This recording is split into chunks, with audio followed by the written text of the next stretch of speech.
राधे राधे मित्रों, आपने देखा इस वीडियो में कैसे एक लड़की ने श्री अनिरुद्धाचार्य जी महाराज से प्रेरित होकर अपने दोस्तों को अपने सनातन धर्म की जानकारी दी।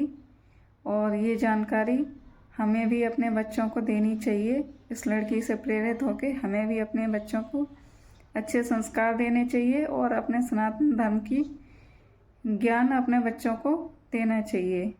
देखिए इस वीडियो में आगे इस लड़की ने अनिरुद्धाचार्य जी महाराज से प्रेरित होकर जो सनातन धर्म की जानकारी दी है वो आप इस वीडियो में देखिए। राधे राधे गुरुजी। जी बेटा। गुरुजी, मेरे आपसे 3 प्रश्न हैं। सबसे पहला प्रश्न तो ये है कि क्या अपने धर्म के प्रति कट्टर होना यानी कि अपने धर्म पर सहजता से डटे रहना, क्या ये गलत है या सही है? सही है। अपने धर्म के लिए कट्टर होना बिल्कुल सही है। हम अपने धर्म को क्यों छोड़ें? स्वधर्मे निधनम श्रेया पर धर्मो भयावह। गीता आज्ञा करती है कि अपने धर्म में रहो, अपने धर्म में जियो और अपने धर्म में ही मरो। अन्य किसी धर्म का आश्रय नहीं लेना चाहिए किसी को। जी गुरुजी। और मेरा दूसरा प्रश्न ये है कि जैसे आजकल की जो युवा पीढ़ी है वो अपने धर्म के बारे में जानती ही नहीं है। अगर मतलब हम उन्हें बताने की कोशिश भी करेंगे तो कई बार ऐसा होता है कि वो हमें ही गलत ठहरा देती हैं। अभी परसों ही मेरे साथ ऐसा हुआ कि मतलब मेरे स्कूल में मैं और मेरे दोस्त हिंदू धर्म के ऊपर एक चर्चा कर रहे थे कुछ विषयों को लेकर। तो उसमें कुछ ऐसी बात हुई जिस पर बहस होने लगी। तो मैं आपकी कथा रोज़ाना सुनती हूँ, हमारे घर में रोज़ सुबह आपकी कथा चलती है। तो उससे मुझे जितना ज्ञान मिला है और मेरे माता पिता ने जितना मुझे सिखाया है, उस समझ से जब मैंने उस आधार पर उत्तर देने की कोशिश की तो मेरे दोस्तों ने मुझे ही गलत ठहरा दिया और मुझे गलत साबित कर दिया कि तुम हिंदू धर्म को लेकर कट्टर हो और तुम्हारे मन में जो ये सोच है ना ये भरी गई है, ये बिल्कुल गलत है। क्या चर्चा थी, क्या बात कर रहे थे आपके दोस्त? गुरुजी, वो बात ऐसी थी कि एक तो साईं बाबा का प्रसंग आया था। उसमें बोल रहे थे कि जो साईं बाबा हैं वो भगवान है। मैंने बोला कि मैंने कथा में ये सुना है कि जो साईं बाबा थे वो फकीर थे और फकीर मुसलमानों में होते हैं। आपने बताया हिंदू में तो साधु संत होते हैं। तो मैंने बोला कि फकीर तो शब्द ही मुसलमान है, तो साईं बाबा भी मुसलमान ही थे क्योंकि साईं शब्द भी आपने बताया कि मुसलमान है। लेकिन वो सब मतलब उल्टा मेरे ऊपर चढ़ गए कि मतलब तुम तो हिंदू मुस्लिम में भेद करती हो, ये है वो है। मतलब मैंने इतना समझाने की कोशिश की लेकिन वो 6-7 जने थे और मैं अकेली थी। मैं किस किस को कैसे जवाब दे पाती? कोई बात नहीं, शेर अकेले ही होता है, गीदड़ की झुंड होती है, कोई दिक्कत नहीं है। आप अपनी जगह सही हो। झुंड में गीदड़ होते हैं, शेर झुंड में नहीं होता। आप अपनी जगह सही हो। देखिए बात ऐसी है कि संतों के रूप में हम सबका सम्मान करें पर भगवान के रूप में नहीं। भगवान एक हैं, आपको ये बोलना चाहिए। आप उनसे ये नहीं बोले कि भगवान कितने हैं, आपने उनसे पूछा नहीं कि आप कितने भगवान मानते हैं। जी गुरुजी, भगवान तो एक ही है। नहीं, उनसे आपने नहीं पूछा? नहीं, उनसे ये सवाल मैंने नहीं किया। मैंने सिर्फ इतना बताया कि आपको सवाल क्या है? कांटे को कांटा निकालता है, जहर को जहर काटता है, सवाल को सवाल ही काटेगा। सवाल को उत्तर नहीं काटता, सवाल को ये तरीका है। जब कोई आपसे सवाल करे कि कोई जैसा आपने नाम लिया कि क्या वो भगवान है, तो आप उनसे ये पूछना कि ये पहले ये बताओ कि आप कितने भगवान के बारे में जानते हैं, कितने भगवान मानते हैं। तो वो बताएंगे, वो उनको ज्ञान होगा तो वो ये बताएंगे कि भगवान एक है। यदि ज्ञान नहीं होगा तो 17 भगवान बताएंगे। समझ लेना कि अज्ञानी है। जो 17 भगवान बताए वो अज्ञानी, और जो एक माने एक ईश्वर में वो ज्ञानी है। 17 है ही नहीं हमारे यहाँ। हमारे यहाँ एको ब्रह्म द्वितीयो नास्ति, ईश्वर एक है। फिर आपको ये बोलना था कि जब भगवान एक है तो उनसे फिर सवाल करना था कि तुम्हारे बाप कितने हैं।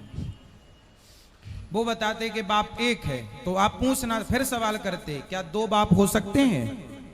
फिर वो बताते नहीं 2 बाप नहीं हो सकते। तो फिर आपको कहना था जैसे 2 बाप नहीं हो सकते ऐसे 2 भगवान नहीं हो सकते। जी गुरुजी।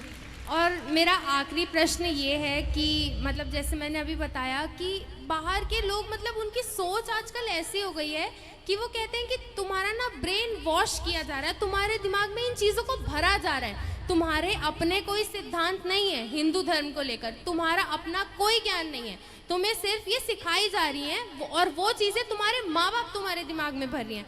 अब गुरुजी आप ही बताइए, ज्ञान तो बच्चों को अपने माता पिता से ही मिलता है ना, और किससे मिलेगा? उनसे बोलना कि बेटा ये पूरी धरती और दुनिया में जितने मजहब पंथ और हैं वो सब सनातन संस्कृति के ज्ञान पर ही टिके हैं, यहीं से सबने ज्ञान चोरी किया है।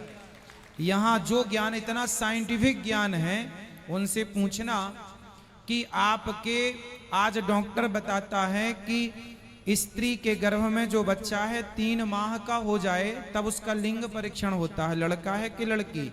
तुम आज ये बात जानते हो, हमारे ऋषि मुनि ने हमारा अपना ज्ञान हजारों साल पहले ये बता चुका है।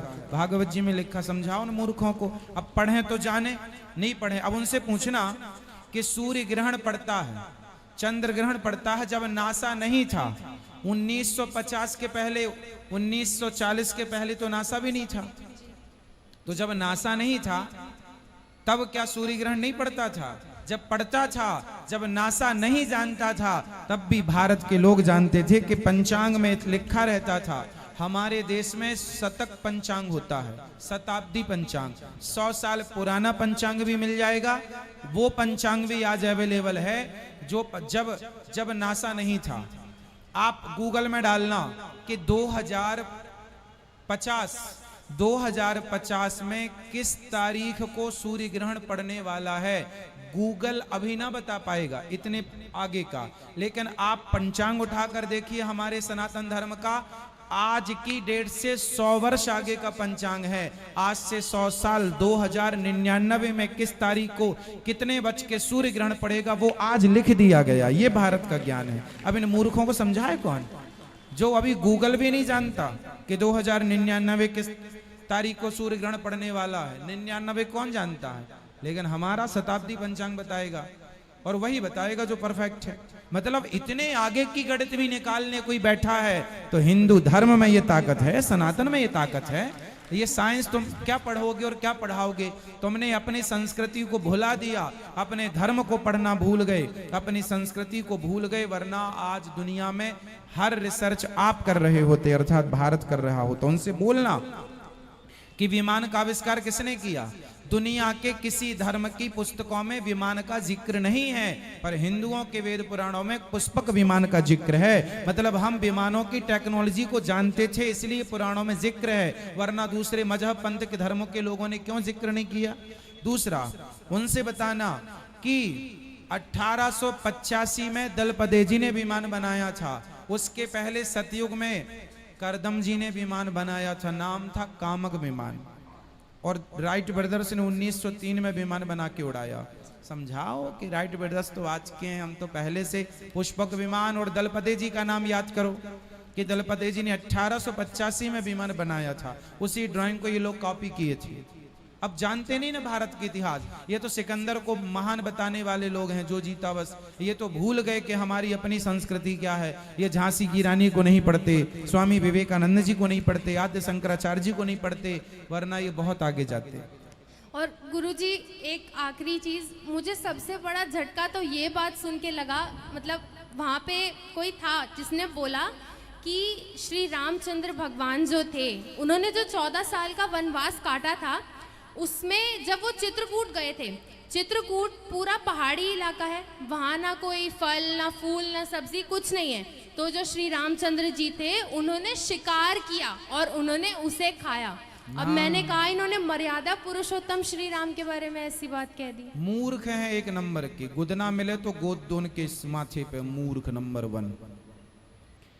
रामचरितमानस पढ़ो, चित्रकूट के बारे में वहां लिखा है कि जब राम जी चित्रकूट गए तो वहां के कोल भील आए, लिखा है ये, हम अपने से नहीं बोल रहे। वहां के कोल भील आए और दोनों में फल फूल लेकर आए और राम जी को अपने हाथ से उन्होंने फल फूल दिया, राम जी ने खाया, लिखा है ये। वहीं पर ये चौपाई आई है कि जब लोग कोल भीलों ने कहा क्या ये हमें स्वीकार करेंगे, तब उन्हीं कोल भीलों में से एक ने कहा कि राम ही केवल प्रेम प्यारा, जान ले ये जो जान नहीं। अरे वहीं की चौपाई है। चित्रकूट फलों से भरा जंगल था और वहां पर नाना प्रकार के फल थे, है ना। और वहां पर लिखा है ना ना हम कहें ना आप कहो, कौन से बोलो मूर्खो, पढ़ा करो कुछ। और गुरुजी बस एक आखिरी बात, आज मेरे माता पिता की 24वीं सालगिरह है, तो आज हम वृंदावन आए और मैं चाहती हूँ आप उनको एक बार मुबारकबाद दे दें। बिल्कुल, भगवान आपको सुखी रखें, गंगा यमुना की तरह। क्या शादी की सालगिरह है? तो गंगा यमुना की तरह आपकी जोड़ी बनी रहे, राधे प्रसन्न रहे। राधे राधे खुश रहिए, खुश रहिए। और बेटा आप दासी का आपके चरणों में खुश कोटि रहिए, प्रणाम। प्रसन्न। बेटा आपसे कह रहे हैं ये मोर्चा बिल्कुल संभाले रहना, बच्चों को बिल्कुल अपनी तरह योग्य बनाना, गुरुजी उनका ज्ञान का बिल्कुल पतन करना, उनके गुरुजी अज्ञान जब का। ये स्कूल जाती है तो हम सुबह ही आपकी कथा लगाते हैं, काम करते करते आपकी कथा सुनती रहती हर माँ बाप को बच्चों को कथा सुनाना चाहिए। कथा सुनेंगे तो आप जवाब देने के लायक बनेंगे, वरना सुनते सुनते चली गई उम्र तुम्हारी। गुरुजी इसने काफी सवालों का जवाब दिया अपने स्कूल में, मुझे बड़ी खुशी हुई कि आपकी कथा हमने इसको सुना के। इसलिए हम कथा में भी सवाल जवाब करते हैं। हम लोग कहते हैं महाराज जी आप कथा नहीं सुनाते। नहीं, कथा की जरूरत नहीं है, कथा सबको याद है। अब उन सवालों की जरूरत है जो आज के युग में बच्चों को चाहिए। मैं इस बात पर गौर करते हैं आप लोग, हम यही सवाल जवाब करते रहते हैं। ये देखो बच्चों के काम की चीज है, आने वाले भारत में ये चीजों की जरूरत है, वो हम देना स्टार्ट कर चुके हैं। कथा तो सब जानते हैं कि राम जी थे, वनवास 14 साल के गए, बाकी उनके आगे पीछे का जो रहस्य है वो हम आपको बताते हैं। तो गुरुजी ये सुनती है और सभी का आंसर देती है जहाँ तक इस पे होता है। ये सब आपका अब हमने जो आशीर्वाद है। बताया, टेक्निक बताई कि इस तरह से आपको सवाल से सवाल करना सीखिए, ठीक है? राधे राधे गुरु। खुश रहिए, खुश रहिए। उनको ये सवाल फिर पूछना एक बार, तुम्हारे बाप कितने हैं?